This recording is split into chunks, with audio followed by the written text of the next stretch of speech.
Saudara, pernikahan adalah salah satu bentuk covenant yang tidak bisa dibatalkan sebetulnya. Kemarin kita sudah lihat bagaimana sebuah pernikahan budaya Galilea, itu sang mempelai pria, calon mempelai pria itu memberikan segelas anggur. Anggur bicara perjanjian darah, bicara cinta. Saat mempelai pria, calon mempelai pria menerima itu menjadi sebuah perjanjian darah. Dan kalau kita kemarin belajar baca dari Yehezkiel 16, Tuhan sendiri yang membasuh, mengurapi, memberikan jubah, memberikan sandal, memberikan perhiasan kepala. Dan pagi hari ini Tuhan akan berikan perhiasan-perhiasan buat kita. Siapa yang merindukan perhiasan dari Tuhan? Benar ya? Oke. Boleh. Jangan maju dulu, saya belum jelaskan loh. Jangan terlalu cepat, balik. Iya, balik ke cincin dulu. Saudara, kalau orang bicara cincin, itu biasanya memikirkannya adalah cincin di jari tangan, betul ya? Tapi kalau bahasa Inggris itu ring itu sesuatu yang lingkaran, saudara. Itu bisa di tangan, bisa di hidung, dan bisa di telinga. Dan yang ajaib saya pelajari, saya belum terlalu dalam sih saudara. Tidak ada yang namanya cincin 2 biji, itu enggak ada saudara. Itu budaya pertama kali ada di Mesir. Dan dibuat dari rumput liar. Tapi kalau budaya Israel itu berbeda saudara ya. Jadi bicara cincin, itu bicara bisa di jarimu, bicara otoritas. Ya, bisa di hidungmu, nanti saya akan jelaskan, bisa di telingamu. Seorang mempelai wanita tidak lengkap saudara tanpa perhiasan. Seorang penguasa tidak lengkap tanpa cincin otoritas. Jadi sangat penting kita mengerti perhiasan yang Tuhan akan berikan sama kita. Mari kita belajar dulu apa sih artinya perhiasan saudara. Next slide. Dipasang aja, wajah saya nggak terlalu penting saudara. Walaupun saya cukup ganteng lah ya. Yehezkiel 16 ayat 11 berkata, dan aku Tuhan menghiasi engkau, kita ini debu-debu ya. Kita ini orang-orang yang tidak layak. Saudara bayangkan raja segala raja mau menikahi kita. Kita harus tahu diri saudara. Kita jangan lupa diri. Amin. Ya. Dengan perhiasan-perhiasan dan mengenakan gelang pada tanganmu dan kalung pada lehermu. Gelang sudah dibahas. Kalung nanti sama Miss Iren, bagian saya adalah cincin saudara ya. Nah kata menghiasi dari kata ada, menarik sekali itu artinya to advance saudara. Itu artinya move forward in a purposeful way. Berarti maju ke depan dengan sebuah tujuan. Saudara dihiasi, sudah dilengkapi, ada tujuan Tuhan buat kita. Ada 270 juta jiwa yang perlu diselamatkan. Ada 7 miliar jiwa di dunia yang perlu diselamatkan. Sebab itu Tuhan perlu menghiasi kita, saudara. Supaya kita bisa bergerak maju dengan tujuan ilahi. Bukan tujuan pribadi, saudara. Amin. Ya. Artinya juga adalah make progress, membuat kemajuan. Perbekalan selama 7 tahun ini supaya kita terus maju. Ya. Gaspol, saudara. Jangan kasih kendor. Amin. Ya, hari-hari ini kita menjadi generasi yang tidak terhentikan. Karena ketika dia mendadani, artinya to advance. Membuat progres. Kalau Tuhan berkata 500 sekolah, kita sepakat saja. Karena dia yang mendandani. Dia yang melengkapi. Artinya yang menarik juga adalah meminjamkan uang kepada seseorang. Artinya kita kaya raya saudara. Bukan untuk memperkaya diri sendiri, tetapi kita memperkaya banyak orang. Itu berkat Abraham. Kamu diberkati untuk menjadi berkat bagi bangsa-bangsa. Amin. Ya UBB mau buat sekolah di Pakistan saudara, bayangin. Menebus orang-orang Kristen yang jadi budak, bayangin saudara ya. Ajaib bukan? Tapi kita akan moving forward. Lebih banyak jiwa lagi, lebih banyak orang lagi yang kita akan selamatkan. Karena kita didandani oleh Raja segala Raja. Saya berdoa saudara, waktu saya malam gali ini saya bilang, Tuhan wow ajaib banget. Ini baru ngomong dandan, belum ngomong cincin saudara. Ya, belum ngomong cincin. Waktu saya setengah jam. Lumayan. To pass on, meneruskan apa yang kita to pass on. Kemarin dikatakan ada tongkat-tongkat pendahulu kita. Ada destiny, jubah-jubah para pendahulu kita yang harus kita lanjutkan, saudara. Ada saksi-saksi di awan-awan yang sedang nonton kita. Ayo dia lagi cheer up kita ya. Lagi ayo semangat bahtera, semangat Mahanaim, semangat. To pass on, saudara.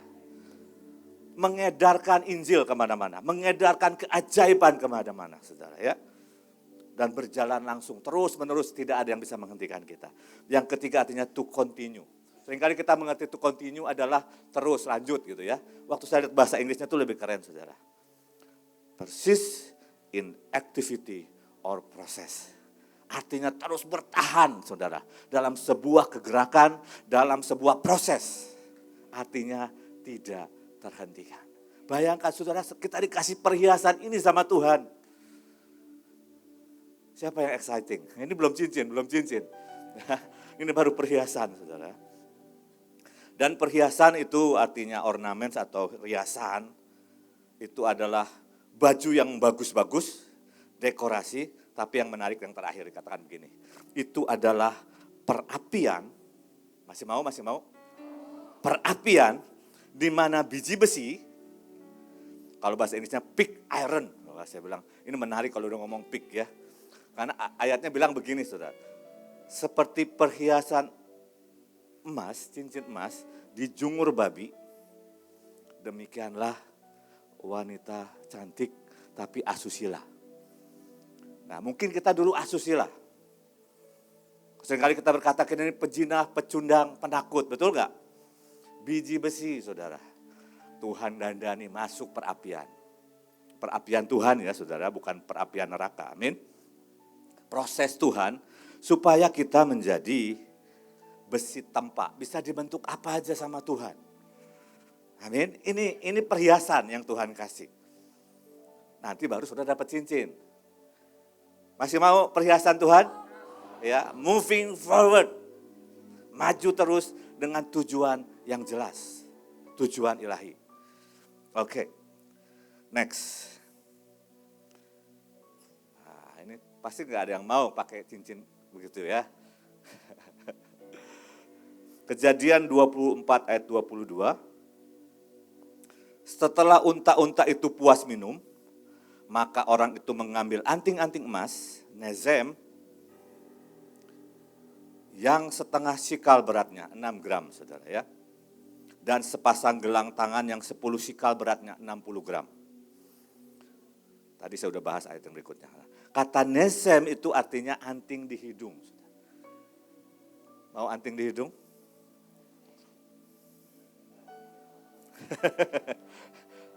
Kenapa di hidung saudara? Ternyata kata hidung itu berkonotasi kemarah. Akar katanya itu nafas dengan terengah-engah. Kalau orang marah kan, betul ya? Hidungmu harus dikendalikan. Kemarahanmu. Nafas bajingan kita harus dikendalikan. Dan itu menutupi mulut. Bicara kuasa perkataan kemarin. Mati dan hidup dikuasai lidah. Siapa suka menggemakannya akan memakan hasilnya. Alkitab berkata orang yang bisa mengendalikan perkataannya adalah orang sempurna. Artinya Tuhan mencari mempelai yang sempurna. Sebab itu dia lengkapi dengan nezem, cincin, ring di hidung. Dan itu menutupi mulut dan itu juga sampai ke telinga saudara. Ada rantainya saudara. Yang saya temukan memang budaya ini sekarang adanya di India. Tapi aslinya, waktu Ribkah terima, Ribkah itu gak ngomong apa-apa saudara. Diminta air, dia ambil air buat unta-unta. Dikasih gelang, dia terima aja saudara. Dikasih nezem, dikasih anting, dikasih bracelet, gelang di tangan. Dia lari ke rumah kakaknya, ke rumah orang tuanya. Laban lihat saudara. Laban lihat, begitu lihat cincin, anting, lihat anting. Lihat pergelangan tangan, dia langsung lari. Karena ini ada bicara tentang status. Ini simbol precious, simbol berharga. Bahwa engkau dihiasi Tuhan sehingga engkau sangat berharga. Engkau adalah orang-orang yang ditebus dengan darahnya sendiri. Ini bicara status sosial, kepemilikan. Ketika engkau terima Nezem, engkau jadi milik seutuhnya sang mempelai pria. Waktu saya mempersiapkan, cuma selintas saudara. Selintas, ini yang saya yakin saudara semua dapat. Itu saya lihat cincin-cincin emas gitu saudara. Amin ya. Kayaknya saudara kurang semangat terimanya. Kurang semangat, saya nggak tahu. Mikirnya dapur perapian sih. Nggak mikir kalau udah jadi saudara. Iya. Oh dicerna. Oke saya pelan-pelan. Ini bicara martabat saudara. Jadi kalau di India, nanti kalau orang ke India, begitu ada wanita pakai cincin di hidung, itu udah punya suami ya Bapak Ibu ya. jangan didekati saudara. Ini bicara kekayaannya, katanya semakin besar itu lingkaran, biasanya 1 inch, 2,5 senti, itu artinya orang itu semakin kaya. Semakin besar, semakin tebal, semakin kaya katanya ya. Tergantung kerinduan saudara dengan Tuhan. Tuhan akan kasih nezem buat kita yang akan menguasai karakter kita, menguasai perkataan kita. Ini waktunya kita menciptakan, ini waktunya kita buat keajaiban. Nah kata hidung juga berarti bicara wajah saudara, bicara kepribadian. Tuhan mau melengkapi kita, menjadikan kita seperti yang Dia rancangkan. Ciptaan-ciptaan yang baru, yang ajaib, yang akan memancarkan kemuliaan Tuhan. Ya, itu baru cincin pertunangan. Oke. Nah, kenapa di hidung? Kalau sudah perhatikan itu sebelah kiri. Ya. Karena menurut yang saya baca, sebelah kiri ini berhubungan dengan saraf produktivitas perempuan. Artinya dia akan melahirkan anak. Dia melahirkan keturunan. Kita harus menjadi orang-orang yang menghasilkan buah. Buah karakter, buah jiwa, buah roh dalam hidup kita. Ini baru cincin, saudara. Lanjut ya. Oke, sekarang namanya anting, saudara ya. Anting. Yeskiel 16 ayat 12 berkata, dan aku mengenakan anting-anting pada hidungmu, dan anting-anting pada telingamu, dan mahkota kemuliaan di atas kepalamu. Kata mengenakan juga dari kata ada, itu sama tadi ya, dengan menghiasi. Nah, arti kata anting-anting ya, anting telinga itu adalah to revolve, mengedari saudara, memikirkan dari segala segi. Kita menjadi orang yang multidimensi saudara. Ajaib. Ketika kita terima perhiasan perbekalan dari Tuhan, kita terima telinga yang mendengar, yang mentaati Tuhan. Karena katanya dikatakan begini, dari akar kata telinga itu dari kata ozen artinya broadness, meluas. Semua perbekalan yang Tuhan berikan adalah untuk kita menjadi meluas, memperluas teritori, redominate yang Tuhan mau. Jadi bukan sekedar dapat anting ya. Seringkali kita kan sibuk hanya dengan benda profetiknya tuh. Kita tidak ngerti kedalamannya saudara. Tapi saya berdoa pagi hari ini kita punya keluasan, punya telinga yang mendengar dan dikatakan to be obedient. Kadang-kadang kita susah taat ya, sesuatu yang sulit ya. Tapi hari ini kita terima perhiasan dari Tuhan yang membuat kita menjadi orang-orang yang taat. Oke. Sekarang kita pindah ke tangan, saudara. Karena waktu saya tinggal 15 menit. Oke. Ini cincin materai, tanda milik pribadi. Tanya Yehuda, apakah tanggungan yang harus kuberikan kepadamu? Jawab perempuan itu, cap materaimu, signet ya saudara ya, serta kalungmu dan tongkat yang di tanganmu. Hagai 2 ayat 23. Pada waktu itu demikianlah firman Tuhan semesta alam, aku akan mengambil engkau, hai Serubabel bin Sealtiel hambaku, demikianlah firman Tuhan, dan aku akan menjadikan engkau seperti cincin materai, signet sama ya, sebab engkaulah yang kupilih, demikianlah firman Tuhan semesta alam. Dari kata hotam artinya cincin melambangkan tanda tangan, saudara. Ya, kalau kita buat perjanjian harus ada tanda tangan. Kalau zaman dulu ada cincinnya. Tapi cincin ini bicara mewakili pribadi. Waktu Yehuda berikan cincinnya, dia sedang memberikan dirinya menjadi jaminan. Saudara. Waktu Tuhan berkata kepada Zerubabel, engkau adalah cincin materai, dia mewakili Tuhan. Kalau saudara hari ini terima cincin ini, kemanapun saudara pergi, saudara mewakili Tuhan. Ya, ajaib saudara. Berfungsi sebagai tanda tangan pribadi dari pemiliknya, stempel. Tapi ini nggak ada lilinnya. Yang ada lilinnya nanti habis ini. Saudara. Ini benar-benar pribadi. Mungkin Pak Steve Alfa tulisnya SA gitu ya kan. Nanti kalau dia utus seseorang, Roy ke Kalimantan kasih cincinnya, pergi. Ini tanda materaiku. Gitu saudara. Nangkap ya? Ya nangkap, oke. Ini juga tanda kehadiran dan otoritas penguasa ya. Kalau misalnya Bu In kasih cincinnya gitu ya. Saudara pergi dengan pribadinya dan otoritasnya. Saudara. Itu beda. Ngerti ya? Beda banget. Saya dulu pernah kehilangan cincin ini saudara. Ini cincin ini. Ini cincin pemberian dari Pak Yusak. Waktu itu mau acara B3 saudara. Nggak tahu kenapa itu hilang. Cincin sih, tapi ini buat saya perjanjian. Saya kehilangan ketenangan saudara. Saya kehilangan keteguhan hati. Pokoknya itu jadi kacau, sudah tahulah acara itu ya. Sekian lama kemudian ketemu cincinnya di tempat yang tidak layak saudara ya. Tapi ajaib ketemu lagi. Karena ini bicara perjanjian. Bicara perlengkapan yang Tuhan berikan buat kita. Oke, lanjut. Ini cincin raja-raja saudara. Sesudah itu Firaun menanggalkan cincin materainya dari jarinya dan mengenakan pada jari Yusuf. Sama di Ester 8 ayat 2. Maka raja mencabut cincin materai yang diambil daripada Haman, lalu diserahkan kepada Mordekai. Dan Mordekai diangkat oleh Ester menjadi kuasa atas harta milik Hanan. Nah, ini dipakai kata yang berbeda, ini dikata tabaat. Artinya cincin materai yang dicelupkan ke lilin gitu loh saudara. Cap. Ini adalah cincin penguasa sebuah kerajaan. Kalau kita misalnya diangkat jadi penguasa Indonesia, misalnya secara rohani, maka Tuhan kasih. Apapun yang sudah dicap, tidak bisa dibatalkan. Saudara menentukan hukum. Saudara menentukan dekrit. Saudara bahkan bisa mengganti hukum-hukum yang sebelumnya. Dahsyat ini cincin, saudara. Perlengkapan yang Tuhan kasih. Ya, saya tulis di sini. Kuasa menetapkan hukum. Kuasa memateraikan keputusan yang tidak bisa diubah. Mengumumkan dekrit atau proklamasi. Mengubah hukum seperti Mordekai mengganti dengan hukum-hukum yang baru. Menaklukkan hukum-hukum yang lama.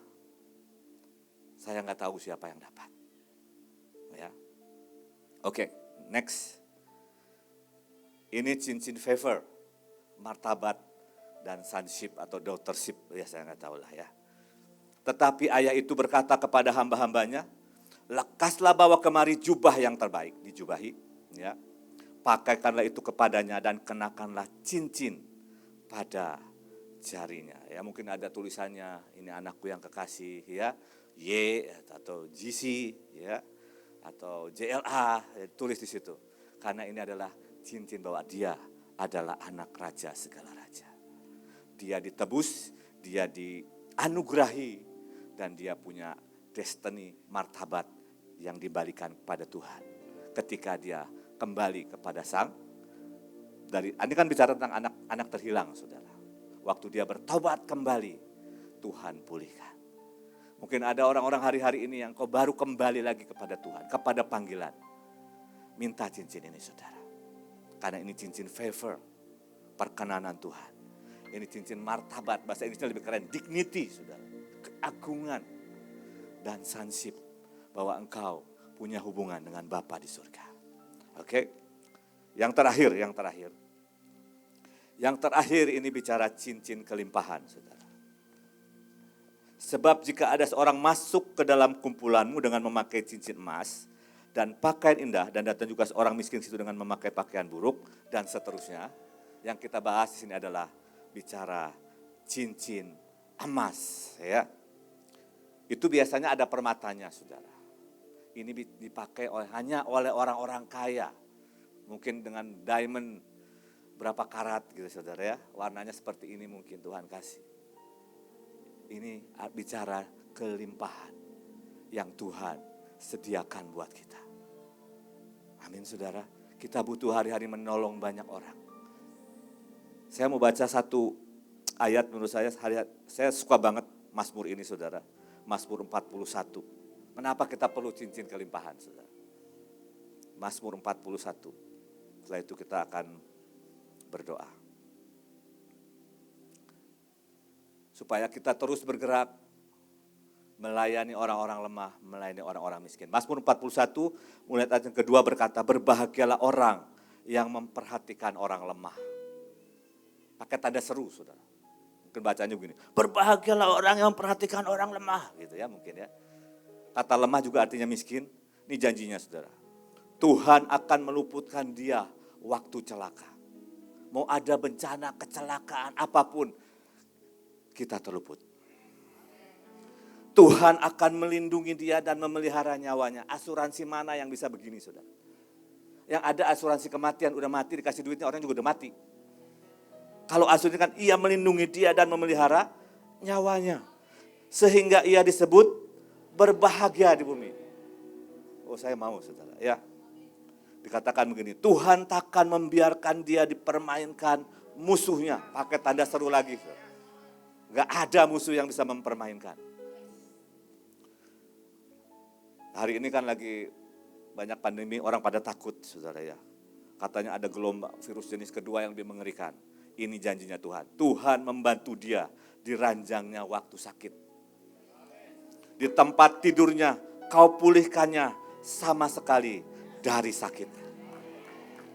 Dan kita akan terus bergerak dan tidak terhentikan. Dengan perlengkapan-perlengkapan yang Tuhan berikan. Kita akan moving forward, ya. Kita akan terus continue. Kita akan terus punya kepribadian, karakter, buah roh yang ajaib. Kita dilengkapi Tuhan dengan luar biasa. Dan kita akan sama-sama berdoa. Tadi sudah dibagikan belum cincinnya? Sudah ya? Ya, kita akan nyanyi, saudara berurusan dengan Tuhan. Nanti ada 12 leaders yang akan keliling, ya, yang akan keliling. Mereka membawa cincin, mereka akan berjalan dalam kepekaan. Dan saya berdoa, ini bicara juga otoritas yang akan di-pass on, ya, diteruskan kepada saudara. Tapi saudara tadi sudah lihat ada nesem, cincin di hidung, ya, ada cincin di telinga, ada cincin otoritas yang Tuhan mengangkat engkau menjadi milik pribadinya sendiri. Kemanapun engkau pergi, engkau mewakili Tuhan. Ada cincin otoritas kerajaan surga, mungkin engkau menguasai satu provinsi, engkau menguasai satu kota, engkau menguasai bangsa-bangsa. Saudara perlu perlengkapan dari Tuhan. Kita perlu juga cincin favor, ya, dignity, martabat, dan sonship. Kita juga butuh cincin kelimpahan. Dan saya mau begini, saudara, menyanyikan lagu tadi, Jesus Thanks a Million, karena itu lambang bahwa kita percaya dan kita menerimanya. Saudara berurusan dengan Tuhan, lagunya lembut saja. Nanti para pemimpin berdoa, mereka akan menyampaikan, memberikan cincin demi cincin. Tapi saudara juga terima secara roh. Tuhan ingatkan lagi, dia memberikan cincin-cincin emas buat kita. Terima, saudara, terima.